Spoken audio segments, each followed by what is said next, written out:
दोस्तों नमस्कार।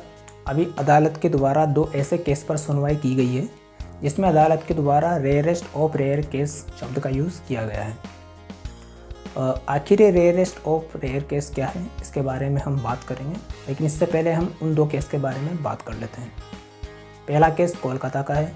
ये केस काफ़ी फेमस हुआ था, जिसमें एक ट्रेनी डॉक्टर के साथ रेप हुआ, फिर उसका मर्डर हुआ। दोषी को उम्र कैद की सज़ा सुनाई गई है।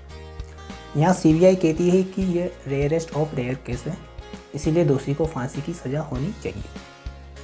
अदालत यहाँ कहती है कि ये रेयरेस्ट ऑफ रेयर केस नहीं है, इसलिए फांसी की सज़ा नहीं सुनाई जा सकती।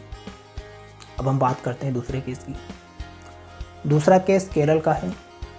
वहाँ पर तिरुअनंतपुरम की एक डिस्ट्रिक्ट कोर्ट ने 24 साल की एक युवती को फांसी की सज़ा सुनाई है। गुनाह यह है कि उसने अपने बॉयफ्रेंड को आयुर्वेदिक टॉनिक में जहर देकर मार दिया।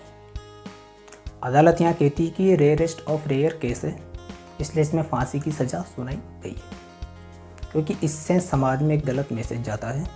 लड़का लड़की से प्यार करता था, लड़की किसी और रास्ते से लड़के को समझा सकती थी, लेकिन उसकी जान नहीं लेनी चाहिए थी, ऐसा अदालत कहती है। अब बात करते हैं आखिर रेयरेस्ट ऑफ रेयर केस कब बनता है। पहला, जब अपराध की प्रकृति जघन्य या बहुत भयंकर हो, यानी कि बर्बरतापूर्वक वो अपराध किया गया हो। दूसरा, पीड़ित को कितनी प्रताड़ना सहन करनी पड़ी है।